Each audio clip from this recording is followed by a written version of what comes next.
नमस्कार दोस्तों, स्वागत है आपका हमारे YouTube चैनल द अर्थ में। दोस्तों, मैं इमरान सिरोलिया आपके लिए लेके आया हूँ एसएसटी पाठ संख्या 5। टॉपिक है लोकतंत्र। दोस्तों, पिछली क्लास में हमने लोकतंत्र के बारे में पढ़ा था, लोकतंत्र की विशेषताओं के बारे में पढ़ा था, लोकतंत्र के विभिन्न सिद्धांत तथा दृष्टिकोणों के बारे में हमने पढ़ा था। आज शुरू करते हैं दोस्तों लोकतंत्र की विशेषताएं। कौन कौन सी ऐसी विशेषताएं हैं जो लोकतंत्र के अंदर पाई जाती है, जो लोकतंत्र को सुदृढ़ और मजबूत बनाती है। देखते हैं दोस्तों लोकतंत्र की विशेषताएं।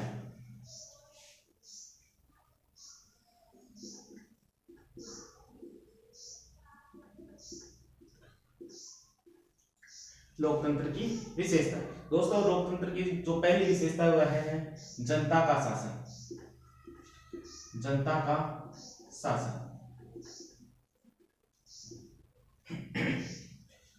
दोस्तों, लोकतंत्र में शासन की जो शक्तियां होती है वह जनता के हाथ में होती है। इस शासन व्यवस्था में जनता अपनी इच्छा के अनुसार भावनाओं के अनुरूप शासन को चलाती है। यानी लोकतंत्र की जो शासन की जो जितने भी शक्तियां हैं सभी किसके हाथों में होती है? जनता के हाथों में होती है। लोकतंत्र का अर्थ क्या था दोस्तों? जनता की शक्ति। यानी जो भी चीजें होती है किसके हाथ में होती है? जनता के हाथ में होती है। इस शासन व्यवस्था में जनता अपनी इच्छा अनुसार व भावनाओं के अनुरूप क्या करती है? शासन को चलाती है। दोस्तों, दूसरी विशेषता है उत्तरदायी शासन व्यवस्था। उत्तरदायी शासन व्यवस्था।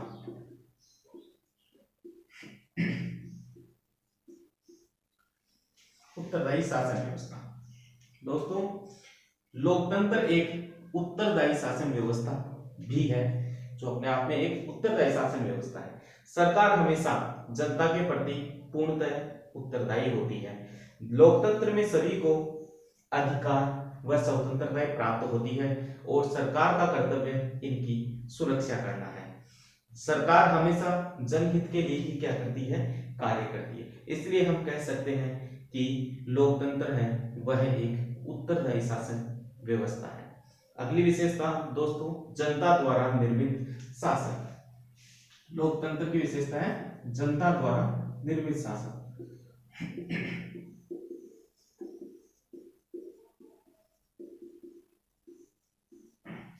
जनता द्वारा निर्मित शासन। लोकतंत्र एक उत्तरदायी शासन व्यवस्था तो थी, इसके साथ साथ क्या है? यह जनता के द्वारा ही निर्मित किया गया शासन है। लोकतंत्र में सरकार का निर्माण जनता के द्वारा चुने गए प्रतिनिधियों के द्वारा ही किया जाता है। अतः कह सकते हैं कि यह यानी लोकतंत्र, इसकी विशेषता क्या है? क्योंकि इसको जनता के द्वारा ही क्या किया जाता है? निर्मित किया जाता है। जनता के जो प्रतिनिधि हैं वही जनता की सेवा के रूप में कार्य करते हैं। अगला है लोक कल्याण या जन कल्याण पर आधारित शासन।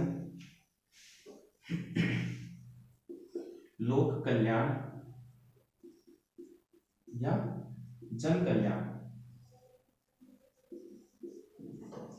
पर आधारित शासन। अगली विशेषता है लोक कल्याण या जन कल्याण पर आधारित शासन। दोस्तों, लोकतंत्र हमेशा जन कल्याण पर ही आधारित होता है।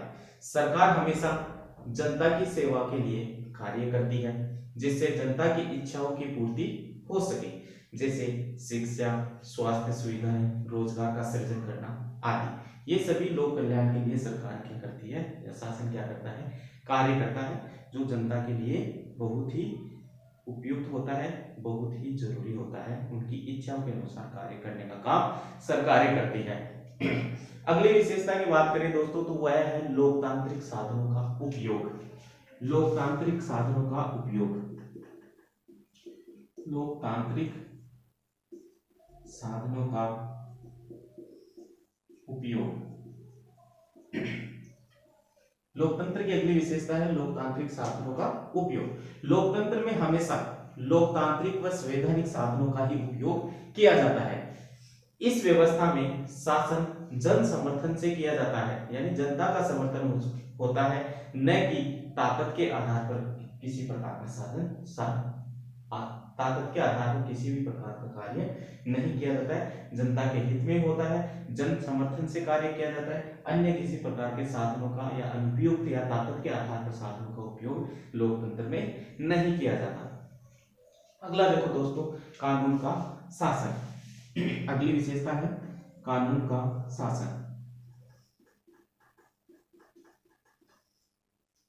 कानून का शासन लोकतंत्र, दोस्तों लोकतंत्र शासन पर आधारित होता है। किस पर आधारित होता है? कानून के शासन पर आधारित होता है। इस व्यवस्था में शासन संविधान व कानून के अनुसार ही चलाया जाता है, यानी संविधान और कानून को मद्देनजर रख के ही शासन को चलाया जाता है। इसका उल्लंघन नहीं किया जा सकता है। इसका उल्लंघन यानी जो कानून होते हैं, संविधान के जो नियम होते हैं, जो आर्टिकल होते हैं, उनका उल्लंघन नहीं किया जाता सरकारों के द्वारा। तो दोस्तों ये 6 विशेषताएं हैं लोकतंत्र की, 6 विशेषताएं। एक बार फिर से रिपीट करता हूं। पहली है जनता का शासन, उत्तरदायी शासन व्यवस्था, जनता द्वारा निर्मित शासन, लोक कल्याण या जन कल्याण पर आधारित शासन, लोकतांत्रिक साधनों का उपयोग, कानून का शासन। ये सभी विशेषताएं लोकतंत्र को एक मजबूती प्रदान करती है। तो दोस्तों क्वेश्चन आ जाए, लोकतंत्र की विशेषताओं को बताइए। तो आपको ये 6 विशेषताएं बतानी है और एक एक का उल्लेख करना है, जैसे मैंने आप लोगों को बताया। दोस्तों कुछ विद्वानों ने लोकतंत्र को सबसे श्रेष्ठ शासन व्यवस्था भी बताया है। दुनिया की सबसे श्रेष्ठ जो शासन की व्यवस्था है वह कौन है?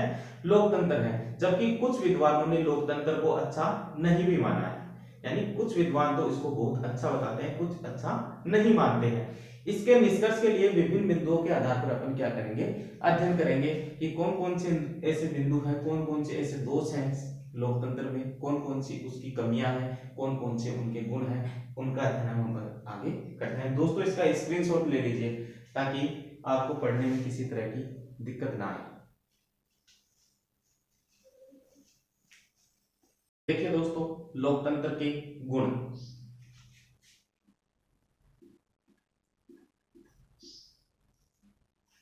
लोकतंत्र के कौन कौन से गुण हैं, इनके बारे में अपन अध्ययन करेंगे। दोस्तों लोकतंत्र के गुण में सबसे पहला गुण है सार्वजनिक हितों में वृद्धि। पहला गुण है सार्वजनिक हितों में वृद्धि।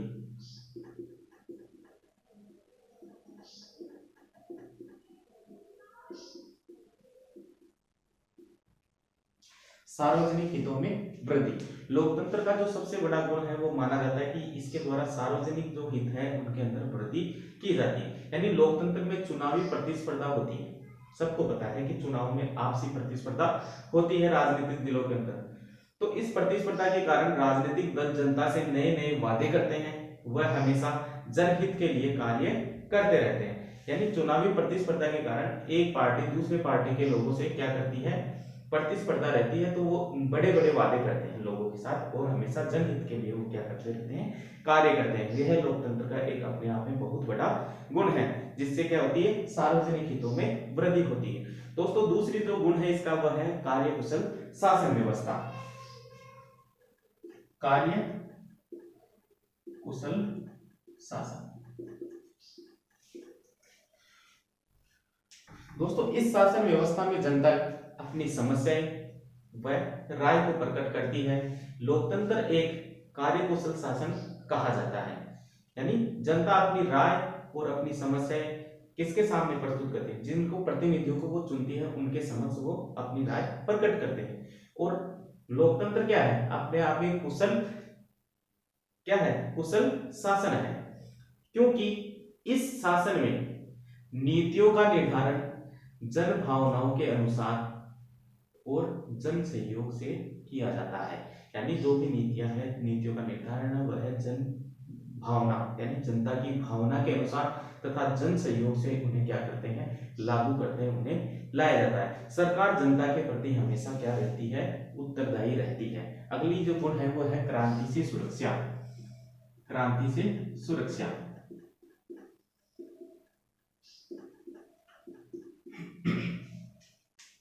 क्रांति से सुरक्षा। दोस्तों लोकतांत्रिक जो शासन है वह सहमति पर आधारित होता है, क्योंकि लोगों का शासन है, लोगों की आपसी सहमति इसमें सबसे प्रमुख हिस्सेदारी निभाती है। तो लोकतांत्रिक शासन जो व्यवस्था है वह सहमति पर आधारित होती है। यह शासन की शक्तियां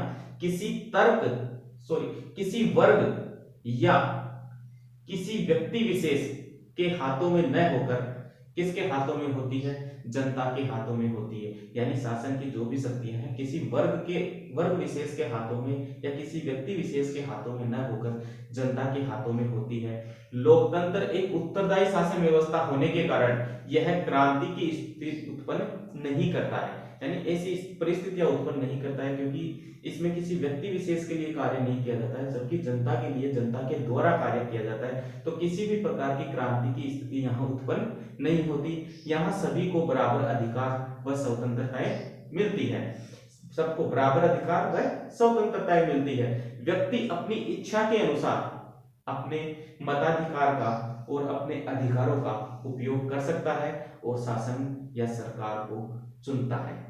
तो दोस्तों इस प्रकार यह क्रांति से क्या रहती है, सुरक्षित रहती है, यानी किसी प्रकार की क्रांति की संभावना यहाँ नहीं मिलती। किसी भी राष्ट्र में अगर लोकतांत्रिक शासन व्यवस्था है तो उन क्षेत्रों में क्रांतिकारी गतिविधियों में कमी आती है, क्योंकि जनता के लिए शासन किया जाता है, जनता के द्वारा शासन किया जाता है, जनता की बातों से ही क्या होता है, शासन होता है। जनता जैसा चाहती है वैसा शासन लोकतांत्रिक शासन व्यवस्था के अंतर्गत किया जाता है। आगे देखो दोस्तों, अगला गुण है स्वतंत्रता व समानता पर आधारित शासन। स्वतंत्रता व समानता पर आधारित शासन। स्वतंत्रता व समानता पर आधारित शासन। दोस्तों यह व्यवस्था स्वतंत्रता व समानता पर आधारित होती है। किसी भी व्यक्ति के साथ जाति, धर्म, लिंग, भाषा आदि के आधार पर भेदभाव नहीं किया जाता है, सभी को बराबर संरक्षण प्रदान किया जाता है, यानी सभी को बराबर दर्जा यहाँ दिया जाता है। इसलिए यह स्वतंत्रता व समानता पर आधारित शासन व्यवस्था है। एक बार फिर से रिपीट करता हूँ, यह व्यवस्था स्वतंत्रता व समानता पर आधारित होती है। किसी भी व्यक्ति के साथ जाति, धर्म, लिंग, रंग, भेद, भाषा आदि के आधार पर किसी भी प्रकार से भेदभाव नहीं किया जाता, क्योंकि यहाँ सभी को बराबर संरक्षण प्राप्त होता है। अगली जो गुण है दोस्तों वो है स्वतंत्र न्यायपालिका। स्वतंत्र न्यायपालिका।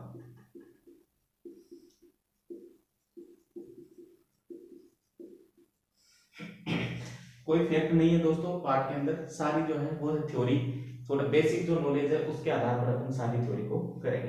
दोस्तों अगले जो गुण है लोकतांत्रिक शासन व्यवस्था का वह है स्वतंत्र न्यायपालिका। लोकतांत्रिक शासन व्यवस्था एक स्वतंत्र व निष्पक्ष क्या है, न्यायपालिका है। यानी लोकतांत्रिक जो शासन व्यवस्था है वह जनता के लिए, जनता के द्वारा किया जाता है, जनता के लिए किया जाता है, जनता के हितों में किया जाता है, इसलिए वह स्वतंत्र और क्या है, निष्पक्ष न्यायपालिका है, जो कानून के अनुसार बिना भेदभाव किए, जो कानून के अनुसार बिना भेदभाव किए जनता के हितों की क्या करती है, रक्षा करती है, तथा सरकार पर क्या करती है, अपना नियंत्रण करती है, अपना कंट्रोल करती है।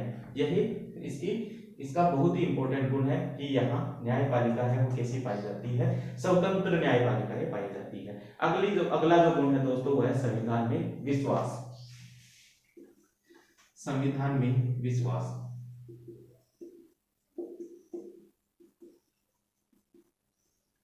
संविधान में विश्वास।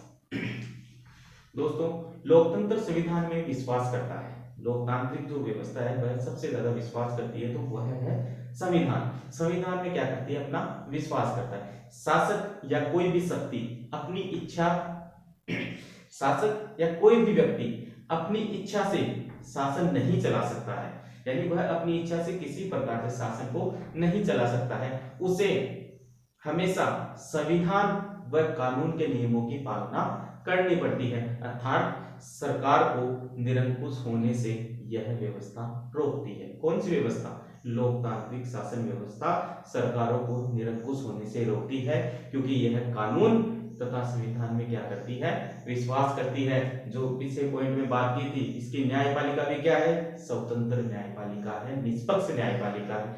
तो इसका जो सबसे ज्यादा विश्वास है वह है संविधान तथा कानून में। अगला गुण देखते हैं दोस्तों, विश्व शांति का यह है समर्थन। विश्व शांति का समर्थन।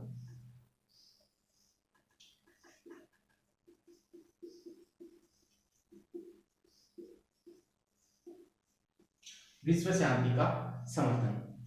दोस्तों यह शासन व्यवस्था हमेशा राजतंत्र, तानाशाही शासन से विपरीत विश्व शांति का संदेश देता है। मतलब जो लोकतांत्रिक जो शासन व्यवस्था है वह हमेशा राजतंत्र तथा तानाशाही इनसे परे हटके है, यानी इनसे दूर है। विश्व शांति की यह व्यवस्था बात करती है। लोकतंत्र है जो सहयोग की नीति पर ज्यादा क्या देता है, बल देता है, यानी आपसी सहयोग की बात जो लोकतांत्रिक शासन व्यवस्था है वह करती है। यह सैनिक शक्ति में विश्वास नहीं करती, यानी सैनिक जो शक्ति है उनमें यह विश्वास नहीं करती।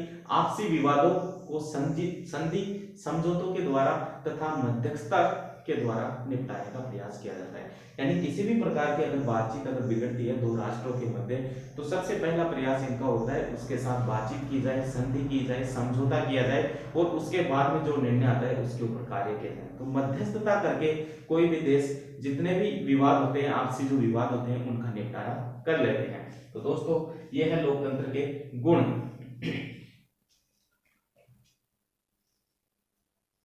दोस्तों लोकतंत्र के गुण देख लिए, अब देखते हैं दोष या कमियां।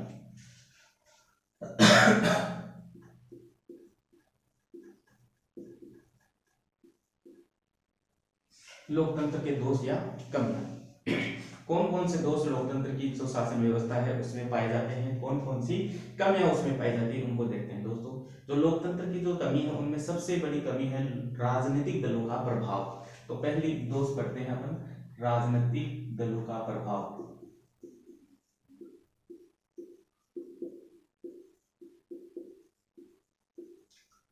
राजनीतिक दलों का प्रभाव। दोस्तों ध्यान से सुनना, ऐसी कोई बात नहीं है कि समझ में नहीं आएगा, बिल्कुल इजी वे में मैं आपको बताऊंगा, इजी लैंग्वेज में आपको बताने वाला हूं कि राजनीतिक दलों के क्या क्या प्रभाव है जिनकी वजह से यह लोकतंत्र के दोष या कमियों में गिना जाने लग गया। ध्यान से सुनना एक एक वर्ड को। दोस्तों लोकतंत्र के संचालन के लिए, यानी लोकतंत्र का जो संचालन होता है उसके लिए राजनीतिक दल बड़े क्या होते हैं, जरूरी होते हैं या अपनी महत्वपूर्ण भूमिका ये अदा करते हैं।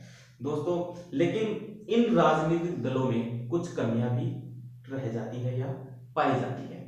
ये दल कई बार चुनाव जीतने के लिए गलत साधनों तथा तरीकों का क्या कर लेते हैं, उपयोग करते हैं, जो देशभक्ति को बल न देकर दल भक्ति को बल को क्या देते हैं, महत्व देते हैं, जो लोकतंत्र को कमजोर बनाने का कार्य करते हैं। लोकतंत्र का जो संचालन है उसके लिए क्या आवश्यक है, राजनीतिक दल आवश्यक है, लेकिन कई बार ये दल क्या छोड़ देते हैं, कुछ कमियां छोड़ देते हैं, यानी ये अपने यानी दल के लिए कई बार अनुचित तरीकों, अनुचित साधनों का क्या कर लेते हैं, उपयोग कर लेते हैं, जो किसका प्रतीक है, देशभक्ति का प्रतीक नहीं है, दल भक्ति का प्रतीक है, जो लोकतंत्र को क्या बनाता है, कमजोर बनाता है। यही कारण है कि राजनीतिक दलों का जो प्रभाव है वह लोकतांत्रिक शासन व्यवस्था को निरंतर क्या कर रहा है, कमजोर कर रहा है। दूसरे जो दोष है वो है अनुत्तरदायी शासन व्यवस्था। अनुत्तरदायी शासन व्यवस्था,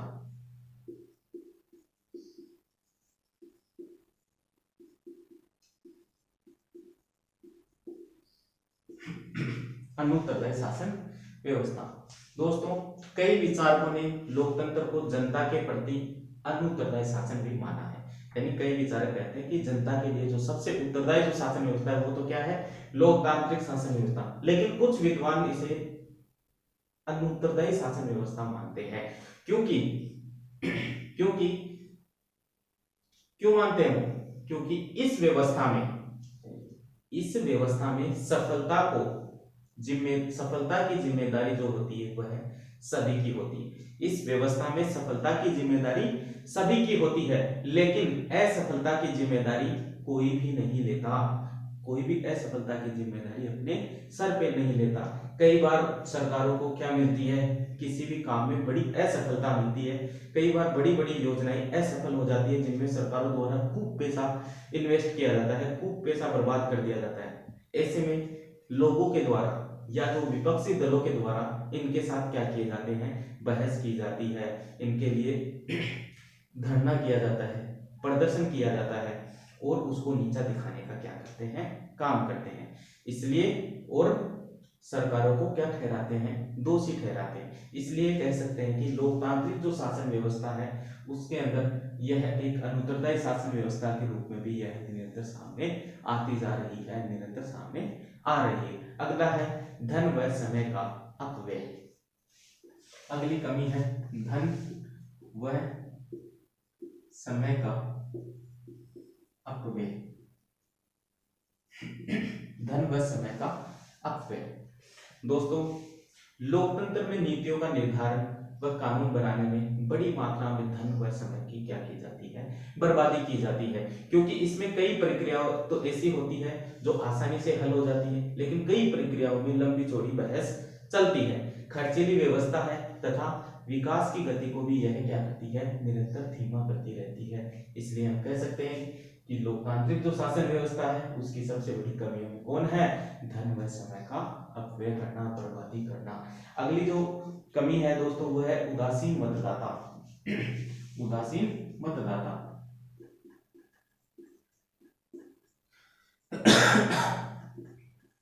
उदासीन मतदाता। दोस्तों, लोकतंत्र जनता का शासन होता है, लोकतंत्र जनता का शासन होता है, लेकिन जनता ही राजनीतिक व चुनाव में विशेष रुचि नहीं लेती है। आप भी देखते होंगे अपने आसपास के क्षेत्रों में कुछ लोग तो बढ़ चढ़ कर भाग लेते हैं, कुछ बिल्कुल न्यूट्रल रहते हैं, बिल्कुल इस अपनी हिस्सेदारी उसमें नहीं निभाते।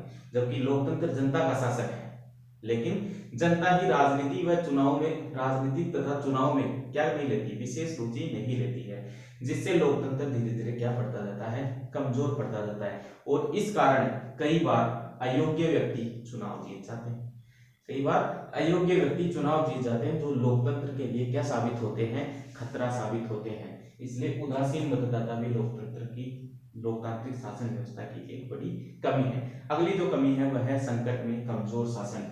संकट में कमजोर शासन।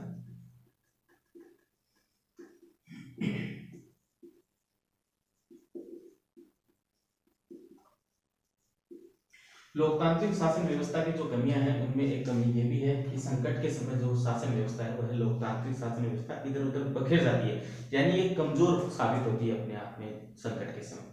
दोस्तों, लोकतंत्र संकट व युद्ध के समय कमजोर सिद्ध होता है, हमेशा संकट और युद्ध के समय कमजोर सिद्ध होता है, क्योंकि इसके समय पर उचित निर्णय नहीं लिए जाते, नहीं हो पाते हैं उचित निर्णय, जिससे कई बार देश को संकट या बड़ी हानि का सामना करना पड़ता है। अगली हानि देखो दोस्तों, अगली कमी देखो दोस्त, देखो कौन सा, लोकतंत्र विश्व शांति का समर्थक नहीं है।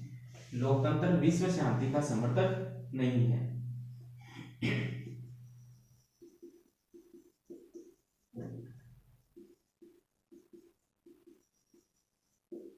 लोकतंत्र विश्व शांति का समर्थक नहीं।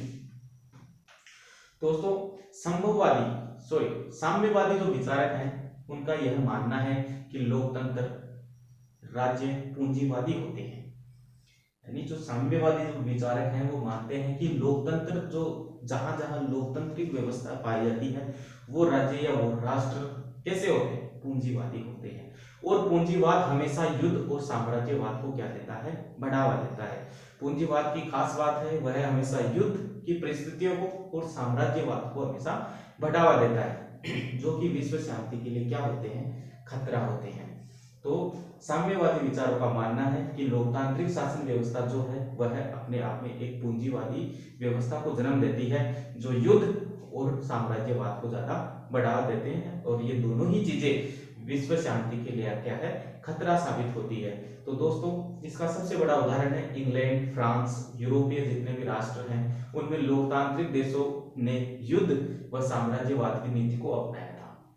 इंग्लैंड, फ्रांस और यूरोपीय राष्ट्रों ने लोकतांत्रिक, इतने बड़े लोकतांत्रिक जो देश हैं उन्होंने युद्ध व साम्राज्यवाद की नीति को हमेशा अनुसरण किया है, उनको हमेशा बढ़ाया है। अगली जो कमी या दोष है वह है बुद्धिजीवियों की उदासीनता।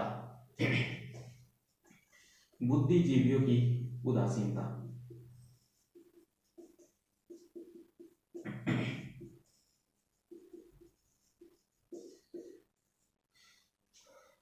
दोस्तों, लोकतांत्रिक शासन व्यवस्था का दोष बहुत ही इंपॉर्टेंट है अपने आप में, बहुत ही बुरी जो बात है वह हम इसे कह सकते हैं कि बुद्धिजीवी जो वर्ग है उसकी क्या पाई जाती है, इस लोकतांत्रिक शासन व्यवस्था में उदासीनता देखने को मिलती है। क्योंकि दोस्तों लोकतंत्र में जो बुद्धिजीवी वर्ग है वह सक्रिय रूप से भाग नहीं ले सकते या नहीं लेते, क्योंकि इस व्यवस्था में गुणों की जगह संख्या को महत्व दिया जाता है। गुणों को नहीं देखा जाता, संख्या को देखा जाता है कि कितनी संख्या है, इसको ज्यादा बढ़ावा दिया जाता है, जिसके कारण बुद्धिजीवी जो लोग हैं वह अपने आप को इससे दूर कर लेते हैं, इसमें भागीदारी नहीं निभाते हैं। दोस्तों स्क्रीनशॉट ले लिए इनका। दोस्तों आगे बात करते हैं लोकतंत्र की सफलता के लिए कौन कौन सी परिस्थितियां आवश्यक हैं, कौन कौन सी आवश्यक परिस्थितियां हैं लोकतंत्र की सफलता के लिए।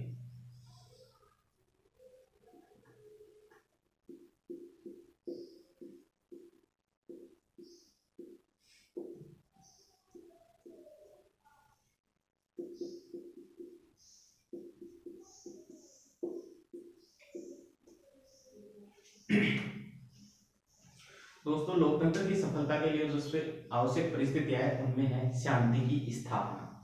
पहली है शांति की स्थापना।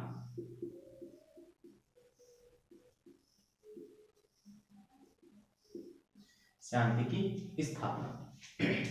दोस्तों लोकतंत्र की सफलता के लिए हमेशा देश में शांति का वातावरण बना रहना बहुत जरूरी होता है, जिससे सरकार का ध्यान जनता के विकास में लाया जा सकता है या उसका ध्यान उधर हमेशा बना रहता है। अगर वातावरण ठीक होगा तभी तो सरकारों का ध्यान जनता के ऊपर होगा। अगर वातावरण में ही शांति नहीं रहेगी तो सरकारें जनता की तरफ ध्यान कैसे दे पाएगी। तो जो लोकतांत्रिक जो शासन व्यवस्था है उसकी सफलता के लिए देश में किसका वातावरण होना आवश्यक है, शांति का वातावरण बना रहना जरूरी होता है, जिससे सरकारों का ध्यान जनता के विकास में लगा रहे।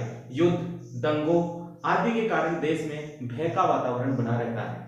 युद्ध और दंगों से भय का वातावरण बना रहता है और सरकार पर आर्थिक भार पड़ने लगता है, क्योंकि युद्ध और दंगों के समय जो पैसा है वो बहुत ज्यादा खर्च होता है, इसलिए आर्थिक जो समस्या है वह सरकार पर पड़ती है, जिससे लोकतंत्र लगातार क्या होता जाता है, कमजोर होता जाता है। तो लोकतंत्र की सफलता के लिए आवश्यक क्या है कि हम देश में शांति का वातावरण बनाए रखें। दूसरा है मजबूत अर्थव्यवस्था।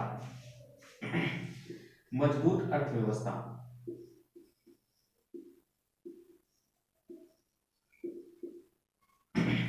दोस्तों लोकतांत्रिक शासन की सफलता के लिए मजबूत देश में मजबूत अर्थव्यवस्था का होना भी बहुत जरूरी है। यदि अर्थव्यवस्था ही कमजोर होगी तो लोकतांत्रिक व्यवस्था ही अपने आप टूटती चली जाएगी, अपने आप कमजोर होती चली जाएगी। दोस्तों अगली है आर्थिक समानता की स्थापना। आर्थिक समानता की स्थापना।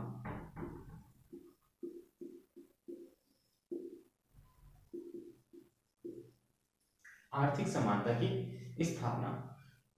दोस्तों लोकतंत्र के सफल संचालन के लिए आर्थिक समानता का होना बहुत ज्यादा आवश्यक है, क्योंकि आर्थिक समानता के बिना किसी भी प्रकार की स्वतंत्रताओं का कोई महत्व नहीं रहता। आर्थिक समानता से देश में संघर्ष की जो स्थिति है वह पैदा नहीं होती और लोकतंत्र क्या बनता है, मजबूत बनता है और सफल बनता है। इसलिए आर्थिक समानता देश में या उस राष्ट्र में बनी रहनी चाहिए।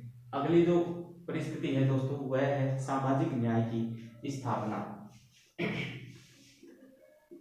सामाजिक न्याय की स्थापना। सामाजिक न्याय की स्थापना। दोस्तों लोकतंत्र की सफलता के लिए यह भी जरूरी है कि समाज में जो सामाजिक न्याय है वह स्थापित होना चाहिए, वह होना आवश्यक है। किसी के साथ में भी किसी भी प्रकार से जाति, धर्म, लिंग, भाषा, वर्ण, रंग आदि के आधार पर भेदभाव नहीं किया जाना चाहिए, सभी को समानता प्रदान करनी चाहिए। दोस्तों अगली जो है वह है शिक्षित व जागरूक जनता या समाज। शिक्षित व जागरूक जनता।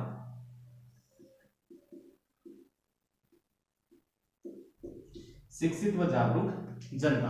दोस्तों देश की जनता जितनी अधिक शिक्षित और जागरूक होगी, लोकतंत्र उतना ही क्या होता जाएगा, मजबूत होता जाएगा। जनता अधिक से अधिक राजनीतिक गतिविधियों में भाग लेती है तथा गलत निर्णय पर सरकार का क्या करती है, विरोध करती है। यह तभी संभव है जब लोगों में क्या होगी, शिक्षा होगी और जागरूकता होगी, तभी लोग गलत कार्यों का क्या कर पाएंगे, विरोध कर पाएंगे, सही गलत का फर्क कर पाएंगे। तो दोस्तों अगली जो सफलता के लिए जो परिस्थिति है वह है स्वतंत्र व निष्पक्ष न्यायपालिका।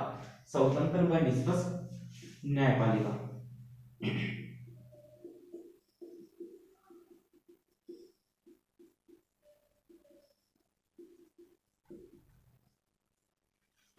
स्वतंत्र व निष्पक्ष न्यायपालिका। दोस्तों लोकतंत्र की सफलता के लिए यह भी जरूरी है कि उस राष्ट्र में एक स्वतंत्र और निष्पक्ष न्यायपालिका होनी चाहिए, जो संविधान के अनुसार प्राप्त अधिकारों व स्वतंत्रताओं की क्या करती रहे, रक्षा करती रहे और सरकार पर क्या बनाए रखे, अपना नियंत्रण बनाए रखे।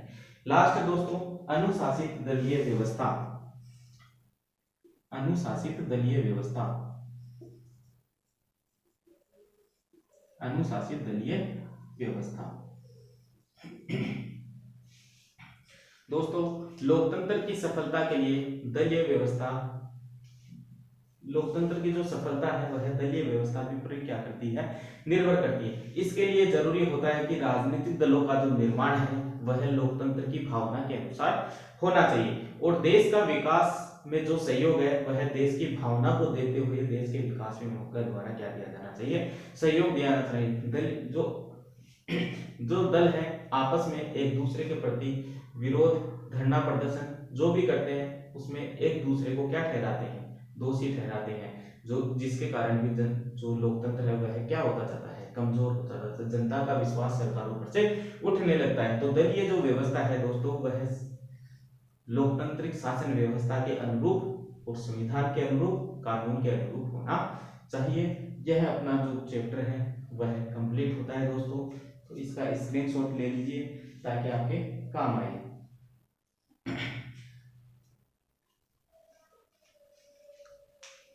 ले लिया दोस्तों, आज के लिए इतना ही। आज अपना जो 5वां चैप्टर है वह पूरा हो गया। उम्मीद करता हूं आपको अच्छे से समझ में आया होगा और अगर आपको हमारा यह वीडियो पसंद आए तो ज्यादा से ज्यादा लाइक और सब्सक्राइब करें। धन्यवाद। जय हिंद, जय भारत।